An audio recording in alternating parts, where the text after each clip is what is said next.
Assalamualaikum warahmatullahi wabarakatuh. Teman-teman semuanya yang dimuliakan Allah Subhanahu wa taala. Pertemuan kali ini kita akan mengkaji kitab secara online. Dan yang akan kita kaji adalah kitab hadis yang berjudul Syifa'us Saqim. Syifa'us Saqim itu artinya adalah obat untuk semua orang yang sedang terkena penyakit.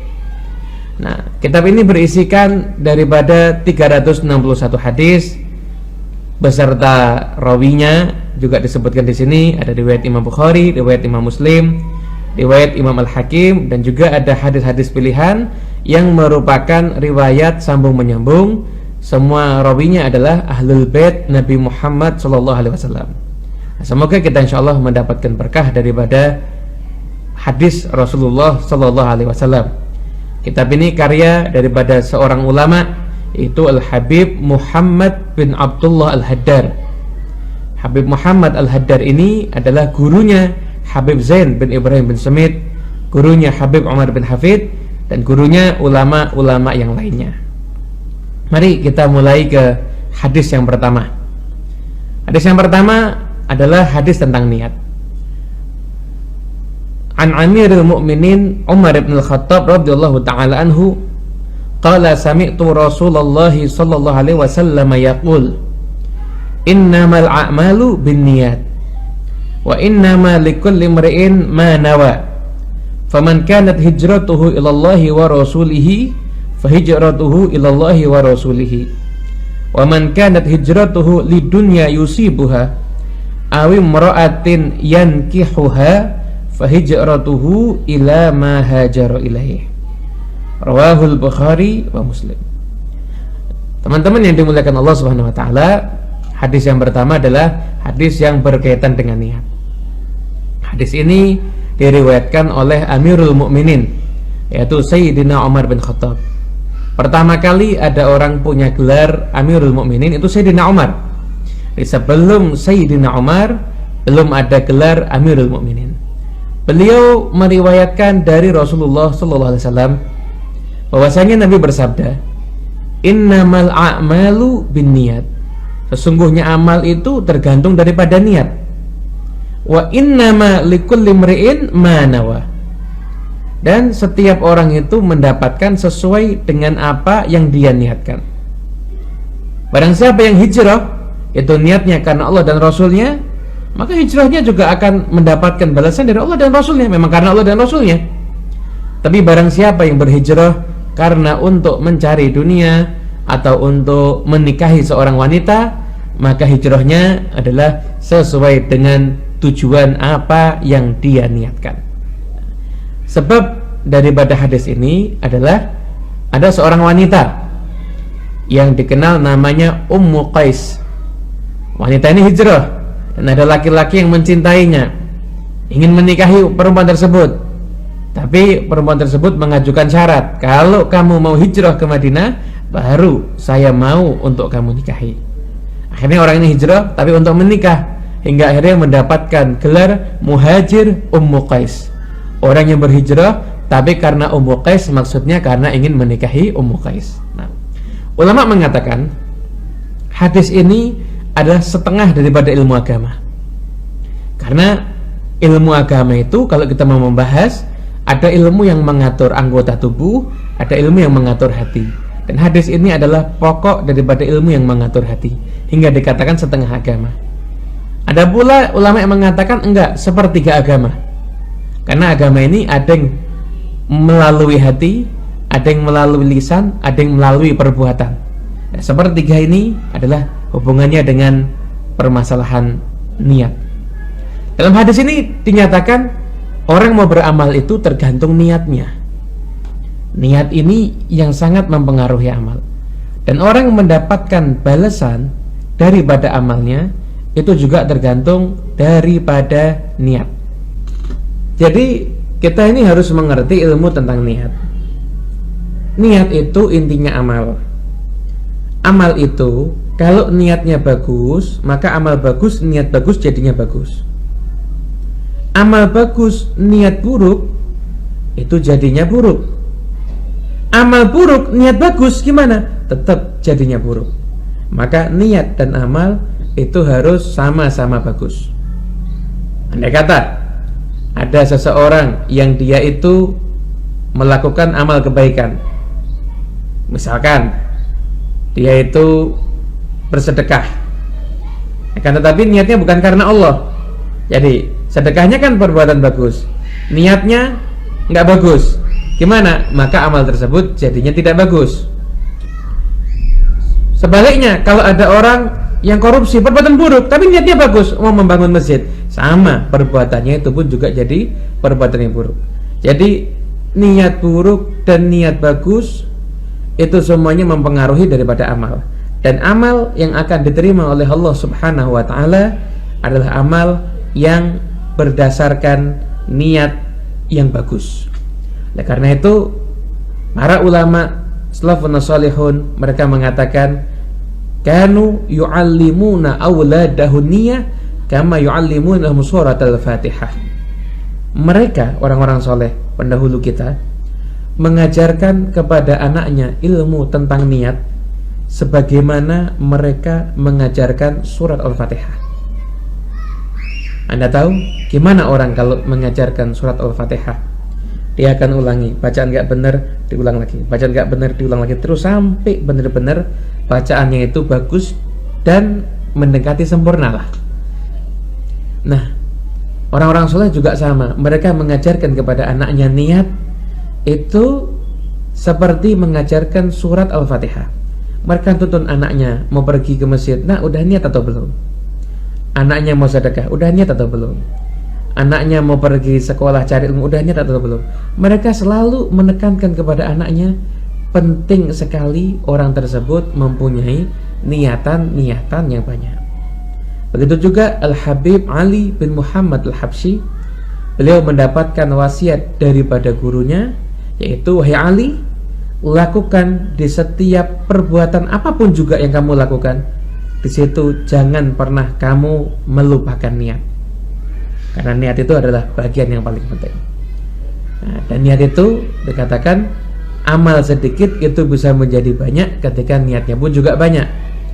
Andai kata nih, ada orang mau berangkat sekolah, dia niat, saya berangkat sekolah mau bertemu dengan orang yang soleh, yaitu para guru, mau menjalin silaturahmi dengan teman. Kalau ketemu orang di jalan akan mengucapkan salam, akan membantu, akan menolong. Nah, yang seperti ini adalah merupakan bagian daripada pelajaran untuk kita meniatkan kebaikan di setiap amal apapun juga yang akan kita lakukan. Oleh karena itu, teman-teman semuanya yang dimuliakan Allah, kita harus sadar niat ini penting, niat ini utama. Maka jangan sampai kita hanya belajar beramal tapi kita lupa bagaimana belajar berniat, karena itu adalah sesuatu yang merupakan vital daripada amal itu sendiri. Nggak akan amal itu diterima kecuali niatnya adalah dengan niat-niat kebaikan. Nah, seorang ulama mengatakan, man fataha ala nafsihi baba niyatin hasanatin fatahallahu alaihi sab'ina abwaban min abwabit taufiq. Barang siapa membuka satu aja pintu niat kebaikan, Allah akan membuka 70 pintu petunjuk untuk dia berbuat kebaikan. Contohnya nih, kasusnya ada orang mau pergi menjenguk orang di rumah sakit. Satu niat bagus kan, mau menjenguk orang yang sakit. Tapi karena niatnya itu bagus, Allah akan berikan 70 pintu kebaikan. Nanti di perjalanan dia akan bisa menjalankan kebaikan yang lain, seperti mengucapkan salam, atau ada niatan nanti membantu orang yang akan menyeberang jalan. Nanti akan ada niat-niat kebaikan yang banyak. Sampai di rumah sakit, nanti dia akan tahu, oh baru dapat info, yang sakit bukan cuma satu temannya, ada temannya baru masuk rumah sakit. Dia juga sampai di rumah sakit bukan mengunjungi satu orang, tapi mengunjungi 2 orang. Jadi seperti itu tuh akan terjadi ketika orang dalam hidupnya sering memasang niat-niat yang baik. Allah akan bukakan berbagai macam pintu kebaikan. Bahkan dikatakan satu niat baik Allah akan bukakan 70 pintu petunjuk untuk menjalankan kebaikan. Sebagai penutup, sebuah kisah. Yang kisah ini terdapat dalam kitab Al-Jawahirul Lu'lu'iyah. tentang pentingnya niat. Ada kakak beradik. Kakak beradik ini mereka tinggal di satu rumah, namun rumah itu dibagi, ada yang bagian atas, ada bagian bawah. Adik di bagian bawah orang yang fasik.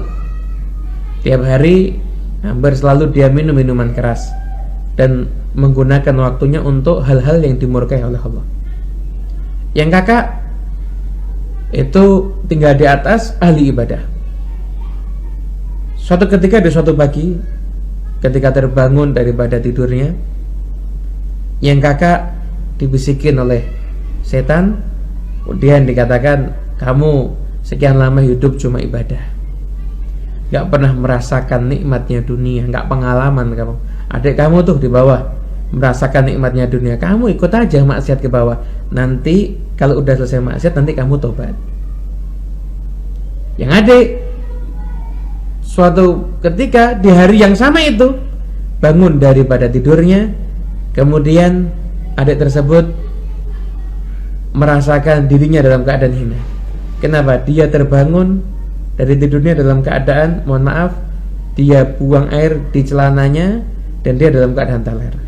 Lalu dia mengatakan pada dirinya, sampai kapan engkau menghinakan dirimu? Ketika engkau di dunia udah hina seperti ini karena maksiat, gimana nasibmu di akhirat? Kamu gabung aja sama kakakmu untuk taat kepada Allah. Jadi ini akhirnya terjadi di satu waktu yang sama, yang kakak yang ahli ibadah mau turun ke bawah untuk bergabung, niatnya mau bermaksiat. Adik yang di bawah mau naik ke atas untuk bergabung dengan kakaknya, niatnya untuk ibadah. Namun tak disangka dalam proses turunnya kakak dan naiknya adik ini terjadi satu kecelakaan, tangga itu jatuh dan setelah itu saling menimpa dan mereka semuanya meninggal dunia. Yang unik, yang kakak ketika meninggal dunia diambil oleh malaikat azab. Kenapa? Karena dia meninggal dalam keadaan bermaksiat kepada Allah. Kan belum bermaksiat, iya, tapi dia sudah niat bermaksiat kepada Allah. Kakak diambil oleh malaikat azab, sedangkan adik diambil oleh malaikat rahmat. Kan ahli maksiat adiknya, tapi adik itu meninggal dunia dalam keadaan niat ingin taat kepada Allah Subhanahu wa taala. Oleh karena itu jangan pernah kita berniat untuk berbuat maksiat.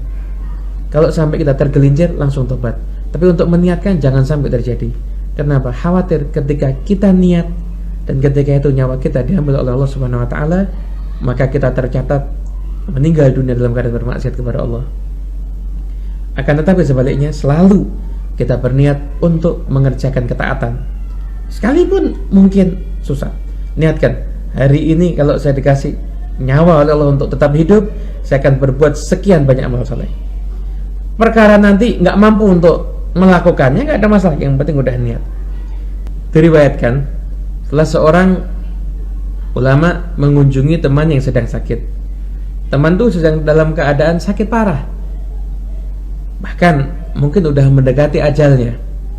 Lalu ulama itu mengatakan, wahai sahabatku, niatkan kebaikan yang banyak.